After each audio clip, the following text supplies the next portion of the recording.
Jésus, l'ami de tous les pécheurs, invite à sa lumière. Viens te réfugier dans tes bassins pour que tu sois sauvé. Jésus, l'ami de tous les pécheurs, appelle bien à lui.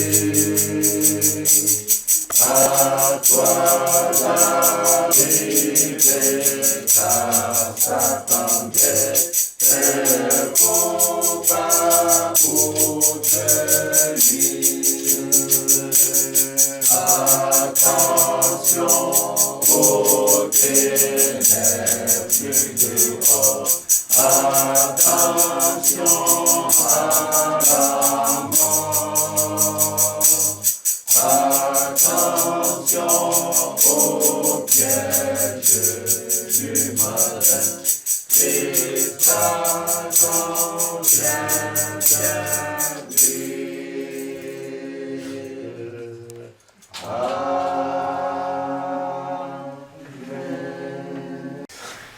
Pour moi, c'était juste pour revenir un peu dessus, c'est qu'on a dit qu'on acceptait tous les mariages, sauf transgenres, homosexuels et compagnie. Mais le fait est que si des polygames viennent, la Bible dit bien que la polygamie reste interdite. C'est quoi? La polygamie, dans la Bible, chrétienté, elle est interdite. Non. Aucun passage de la Bible n'a interdit la polygamie. Aucun. C'est Saint Paul qui a donné un exemple. Par rapport à lui. Oui, par rapport à lui. Aucun passage de la Bible n'a interdit la polygamie. Et c'est 1 Corinthiens chapitre 7.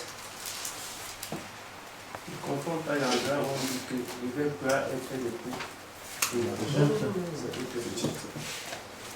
Maintenant, il y a l'aspirant, celui qui veut être sacrificateur. C'est Saint Paul aussi qui conseille à celui-là d'avoir une femme. Et l'Église catholique a adopté le célibataire de Saint Paul. Ça, c'est encore autre chose. Oui.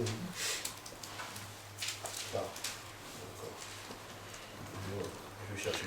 Dans 1 Corinthiens 7, il a dit que chacun est sa femme. Il a dit, soyez mes imitateurs. Parce que lui, il est resté célibataire.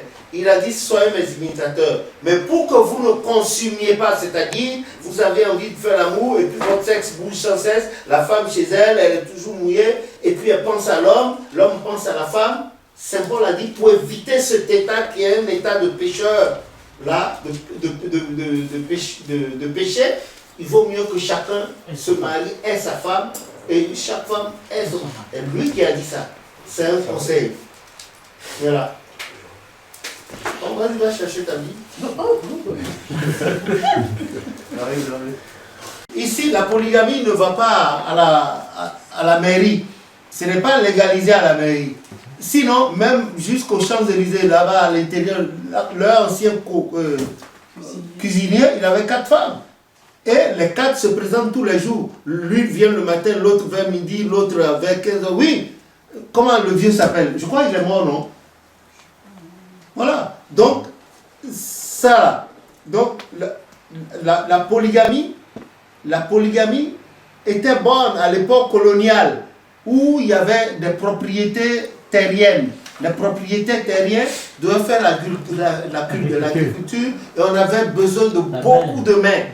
Voilà, de la main-d'œuvre. Et quand il y a la polygamie, les femmes font beaucoup d'enfants et puis ces enfants vont au champ.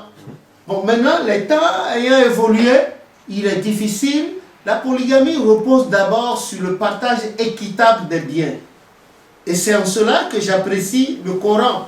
Le Coran a été clair, le prophète Mahomet, gloire à son Dieu, a été clair là-dessus. Pour arriver à la polygamie, il faut ceci, il faut ceci, il faut ceci, il faut ceci, il faut ceci.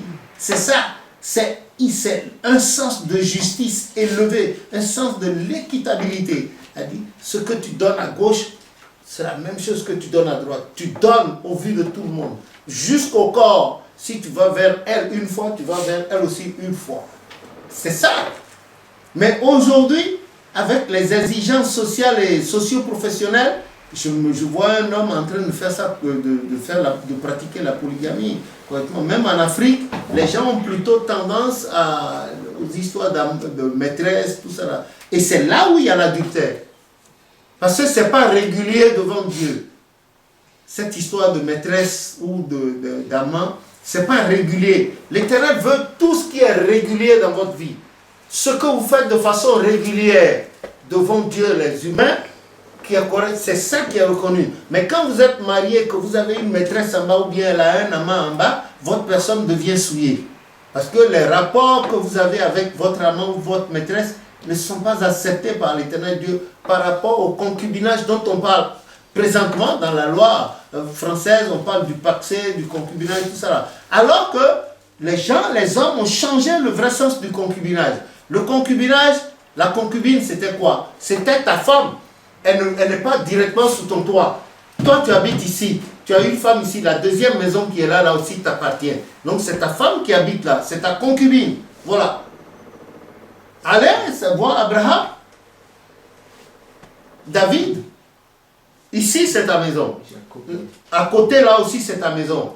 Tu as une femme ici parce que tu ne veux pas mettre les deux ensemble. Et tu as une autre dans la maison à côté. Mais les deux sont tes femmes. Elle n'est pas ta maîtresse. Elle est ta femme aussi. C'est ta femme, elle habite chez ton père ou bien chez ta maman. Parce que tu n'as pas assez de place là-bas avec l'autre.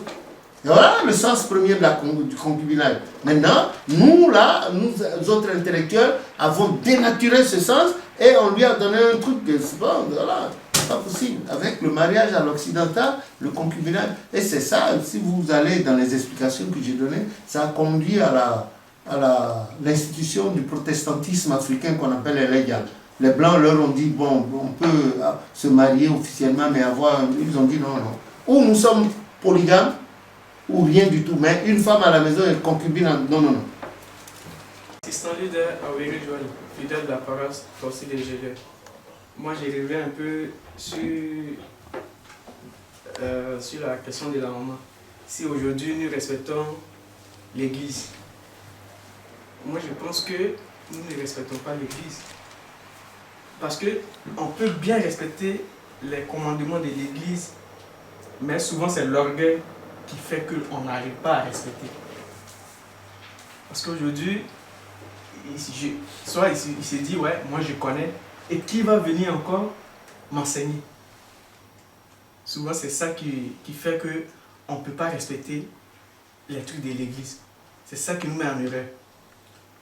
On dit aussi, ouais, moi j'ai la foi en Dieu. Mais si tu as la foi en Dieu, il faut avoir la foi aussi à ton Église. Parce que la foi déjà, le F, c'est fidélité. C'est être fidèle à Dieu. Il faut être fidèle aussi à ton Église. O, obéissance. Il faut obéir, tu dois tout ça là à Dieu. Et tu dois aussi obéir les préceptes qui est écrit dans les commandements de ton Église. Et I, intègre à Dieu et à ton Église aussi. Moi, je pense que si on enlève un peu l'esprit de l'orgueil, on peut mieux apprendre l'Église. C'est le problème qui fait qu'aujourd'hui, le chrétien céleste ne peut pas apprendre l'Église. Et aussi, regardez un peu les musulmans. Même si tu vois, aujourd'hui, tu es un musulman, il va te dire « je suis musulman ». Mais aujourd'hui, le chrétien céleste, dès qu'on commence à critiquer le chrétien céleste, il dit « non, moi j'étais là-bas, souvent je vais prier là-bas, mais je ne suis pas céleste ». On n'est pas fidèle à l'Église. Or pourtant, si on est fidèle à l'Église, si on se dit qu'on aime Dieu, il faut aimer aussi la religion que tu pratiques. Donc moi, voilà un peu, je suis d'accord avec elle, mais le problème qui fait qu'on n'arrive pas à respecter les préceptes de l'Église, c'est l'orgueil. Là, on est dans le cadre de mariage dans l'église du christianisme céleste. Donc on parle d'un bon monsieur et d'une bonne dame. Voilà. Dans l'église du christianisme. Oui, c'est dans l'église du christianisme céleste. J'ai bien commencé le titre en mariage de l'église du christianisme céleste. Voilà. Donc on est dans l'église du christianisme céleste. Qu'est-ce qui peut aujourd'hui motiver un individu X? par exemple, je prends le frère qui vient de parler là-bas, à vouloir pratiquer ce mariage-là dans l'église du christianisme céleste. Les avantages de ce mariage. Par exemple, papa a dit qu'avant, du fait qu'il y avait des champs, le monsieur avait plusieurs dames, donc du coup, plusieurs progénitures, et avec les enfants, on pouvait accéder facilement à la culture et tout ça des champs. Aujourd'hui, on est dans l'église du christianisme céleste. On parle du mariage. On a vu un peu tous les contours de ce mariage-là. On a vu toutes les différentes complications que ça engage, toutes les contraintes que ça engage, tous les gens qui doivent rester autour. Mais j'ai posé la question exprès pour savoir pourquoi ça n'a pas été imposé. Je dis non, on ne peut pas imposer. Mais qu'est-ce qui, aujourd'hui, on est en train de parler de ce mariage-là, pour pousser un individu dans l'église du christianisme céleste à franchir ce pas? Si, ça c'est la première question, si il doit le franchir, on a vu qu'il faut aller vers un groupe de personnes, de mamans et de papas, qui vont faire des enquêtes, qui vont aller consulter Dieu, qui vont être le soubassement de ce mariage-là.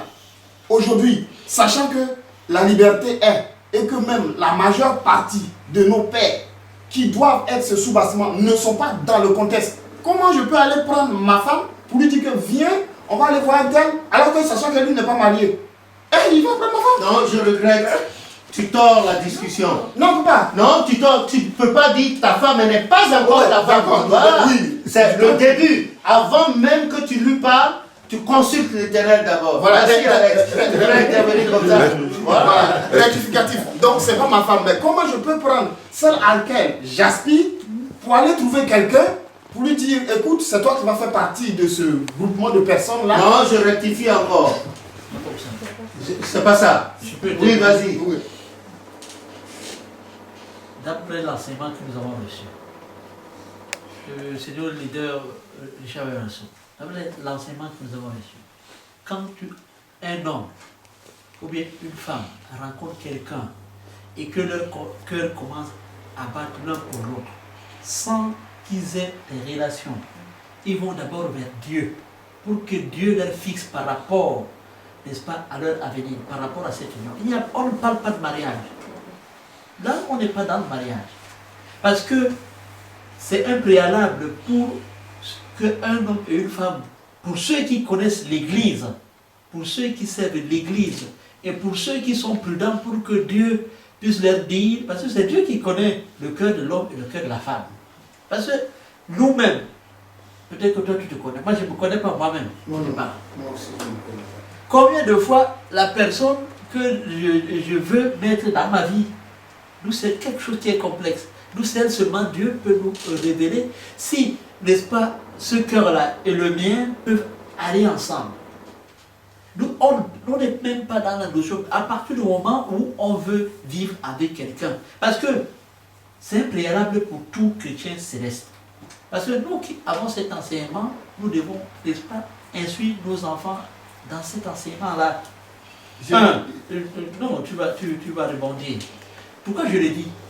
Ce préalable-là, c'est pour tous ceux qui sont célestes, qui ont cet enseignement. Je peux le faire. Si Dieu donne son accord pour un couple, ils peuvent aller ensemble. Parce que Dieu a donné son accord. Quand Dieu donne son accord, tout est ouvert. Ça veut dire que Dieu dit que ce couple-là sera béni. Cela ne veut pas dire qu'ils n'auront pas de problème. Cela veut dire qu'il n'y aura pas de changement. Mais Dieu dit qu'ils pourront dépasser ça. Parce que, comme je discutais avec ma femme dernièrement, je lui faisais comprendre. Parce qu'une femme, il y a des femmes qui portent la chance à l'homme, il y a des femmes qui ne portent pas la chance à quelqu'un. Et j'ai un ami visionnaire qui me faisait comprendre qu'il y a des femmes, si tu vois son sexe, tu peux mourir. Il me le disait, un visionnaire, il disait, tu vois, la femme, c'est pas n'importe comment. Hein. Et c'est là où intervient le phénomène de cube et d'incube. Voilà, d'où on va, pour que Dieu puisse nous révéler ces choses-là. Maintenant, à partir du moment où Dieu donne son cachet pour dire que, n'est-ce pas, le frère et la sœur peuvent aller ensemble, que lui, Dieu, voit que, n'est-ce pas, leurs âmes, n'est-ce pas, sont compatibles et qui peuvent mener leur vie jusqu'au soir de leur terre. au soir de leur vie, lorsque Dieu donne cet accord-là, ils peuvent aller ensemble sans jamais se marier dans l'église. Ce n'est pas une condition sine qua non. Je ne sais pas si on se comprend. Oui, on se comprend. Voilà. Mais seulement que vous n'avez pas compris mon raisonnement. Quand tu dis qu'il va vers Dieu, Ouais. là, Dieu dont tu parles, là, c'est qui? Quand Dieu c'est qui? Dieu c'est le Père des esprits, non le Créateur de toutes choses, non? Donc il reste seul dans son coin, il prie et puis il déclenche son processus. Mais non, qu'est-ce qu'il mais fait? non, mais ça non. veut dire Mais c'est cette démarche-là, la démarche, Oui, non? la démarche, ça consiste à quoi? Il faut qu'on explique ça, parce que quand tu expliques, quelqu'un il est dehors, il dit tu Bon, vas vers François, Dieu. tu nous ramènes en arrière. Non, papa, je ne ramène pas, Non, c'est juste non, poser le problème. j'ai expliqué moult fois là-bas et ici. Quand vous rencontrez quelqu'un, chargé, il faut suivre. Quand vous rencontrez quelqu'un, un homme ou une femme, vous ne la connaissez pas, elle ne vous connaît pas. Vous, votre seul repère, c'est Dieu. Bon, et je suis allé jusqu'à dire, à défaut de visionnaire, vous prenez une bougie, le psaume 23, vous jeûnez. Si vous êtes sincère avec Dieu, a dit, la réponse vous viendra si vous avez toujours été correct avec Dieu. L'Éternel ne vous laissera pas dans l'obscurité. Ce préalable doit exister. A dit, tes rapports avec Dieu doivent être sincères dans un état de pureté. Alors, comme a dit la Bible, tu crieras et l'Éternel Dieu te répondra. Voilà. Mais si tu n'avais jamais eu de connexion avec l'Éternel, tu la vois, tu te mets à prier, mais tu te fous de toi-même. Tu ne l'as jamais considéré, c'est pour une femme, il te laisse dans le baba. Voilà, il y a des milliards de personnes. Ce sera fait selon ta foi. C'est clair. Il faut que tes rapports avec l'Éternel soient sincères. Ça vient du cœur. Et je vous ai donné la formule. Vous développez ça. Partout où vous êtes, l'Éternel est avec vous en permanence. 24 heures sur 24. Voilà la clé. Ok. Bon, maintenant, si vous êtes ensemble déjà, ça veut dire que vous avez reçu au préalable le mot de l'Éternel, son acceptation. Maintenant, si vous vous apprêtez pour le mariage, alors là, vous allez voir le chargé de la paroisse, l'amant de la paroisse, les sages de l'église, et vous dites, bon voilà, puisqu'ils sont déjà informés que Dieu a sa main sur vous. Voilà. Maintenant, il n'y a pas eu ça, il n'y a pas ce préalable là, vous vous engagez comment? Papa, juste une petite question. Oui. Tu dis qu'ils sont déjà informés que Dieu a sa main sur nous. Alors que moi, j'ai fait ma démarche toute seule. Or, sans eux, l'information, comment ils la reçoivent? Si tu es sur la paroisse, si tu es sur une paroisse et que tu as fait ta démarche, tu n'en fais pas au chargé de paroisse ou bien les mamans. Mais la véracité qui émane de cette information. Parce que là, vous venez de me dire que ça va dépendre de mon cœur vis-à-vis de Dieu. Oui, donc de tes rapports avec voilà, Dieu. de mes rapports.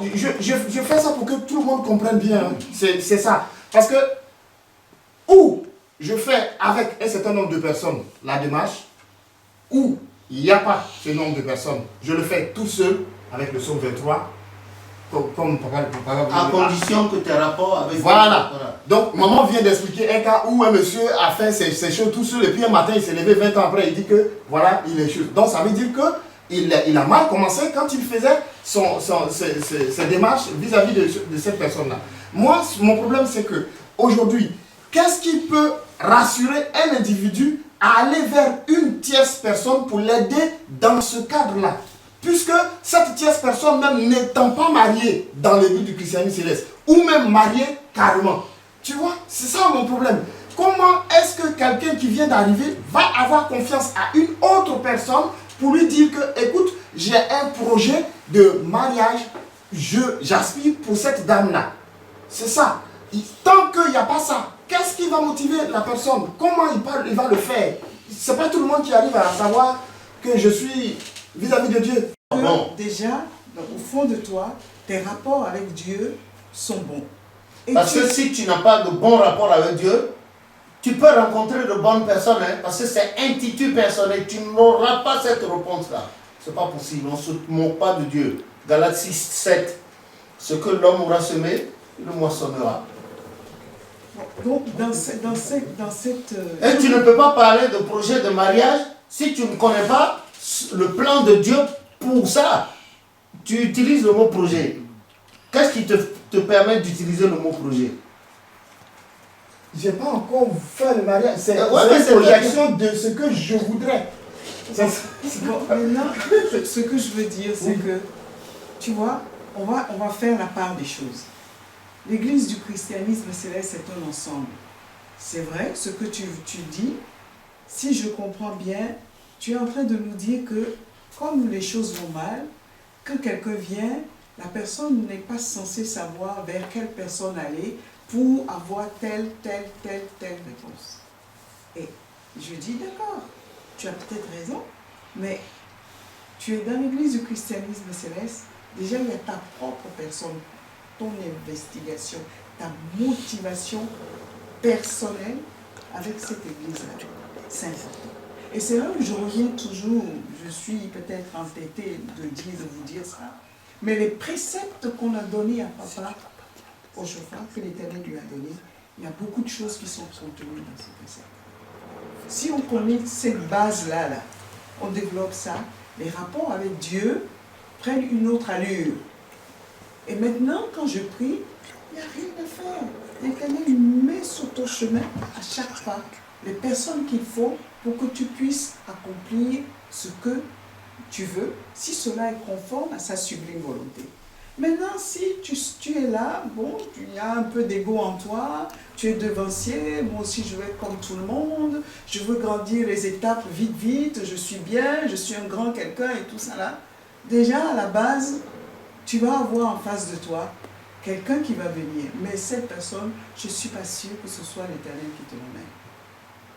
Je ne sais plus quel passage de la Bible qui dit, si tu es pervers, il sera pervers avec toi. Si tu es bon, il te sera bon. Je crois que c'est le psaume.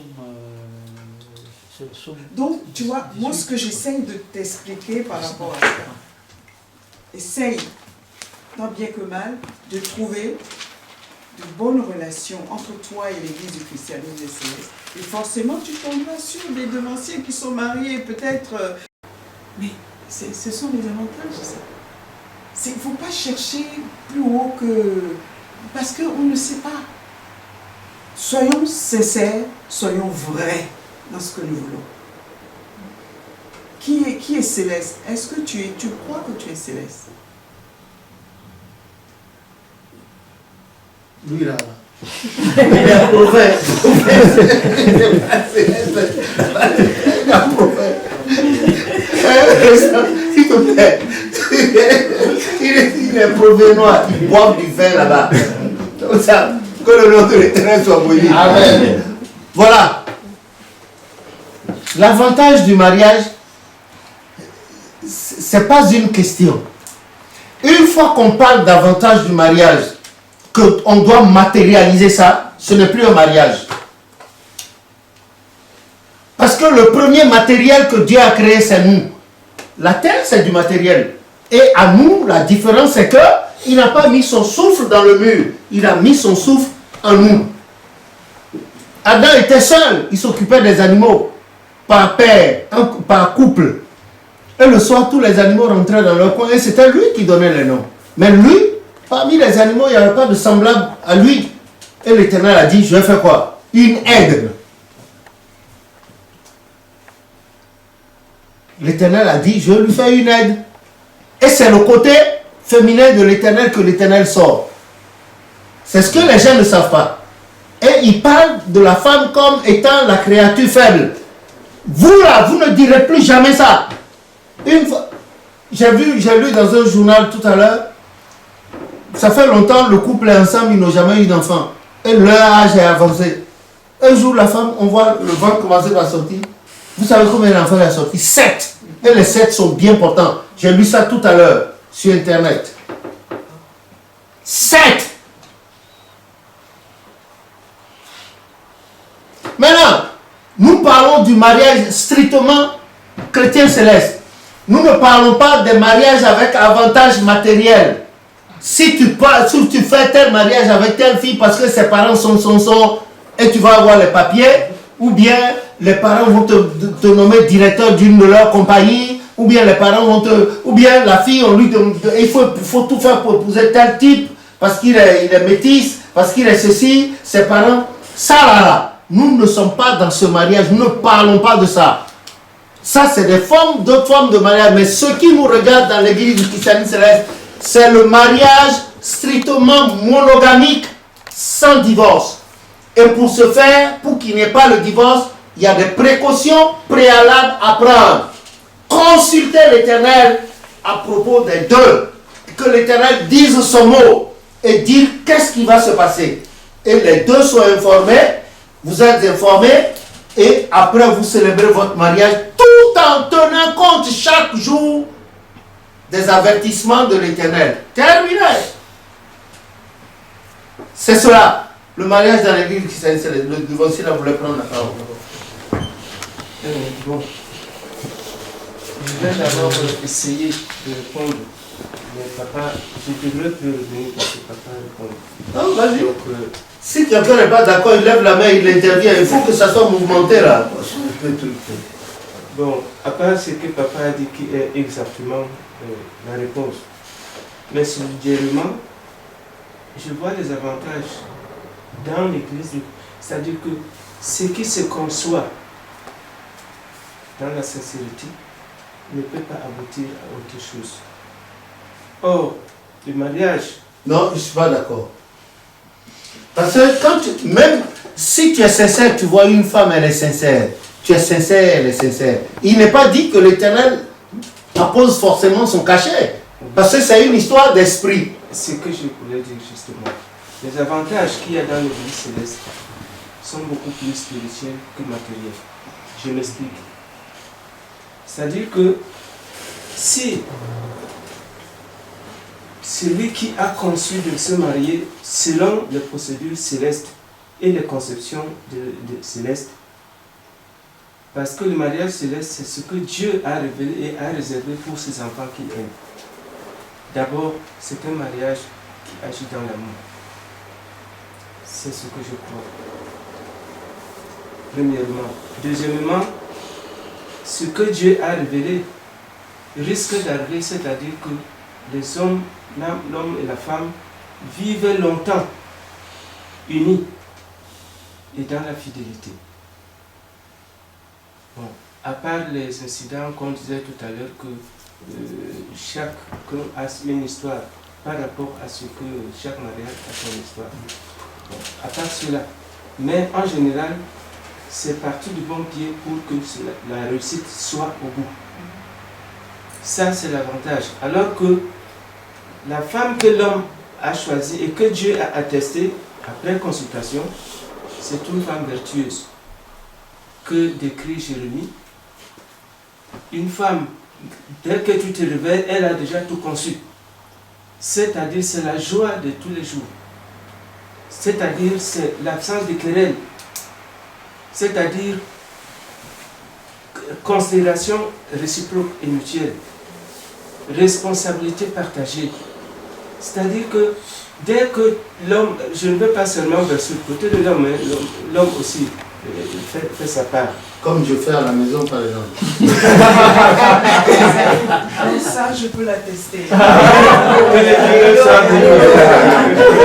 Président, comme nous faisons aussi chez nous. Ces avantages-là, l'homme ne peut pas les énumérer. Parce qu'on ne peut pas les voir et les connaître. On les sent et on vit dans le bonheur. C'est ça l'avantage du mariage céleste. Parce qu'il est conçu par celui qui a vu de loin, depuis des milliards d'années et qui voit ce qui arrivera. Bien. Et ce qui va arriver, c'est lui qui a tout conçu encore. Voilà. Cela va sans dire. Donc, mais moi ce que je voulais voir par la suite là, je pense que je vais m'arrêter là. Tout le monde a compris qu'il y a plus d'avantages dans le mariage céleste que civil, spirituellement. Moi je voulais poser une question à papa. À toute l'assemblée. Oui, à toute l'assemblée aussi. mais je crois que... Non, il faut poser la question à l'assemblée. Cette question-là, papa, je crois que l'assemblée ne peut pas me répondre. Vas-y. Je crois, hein.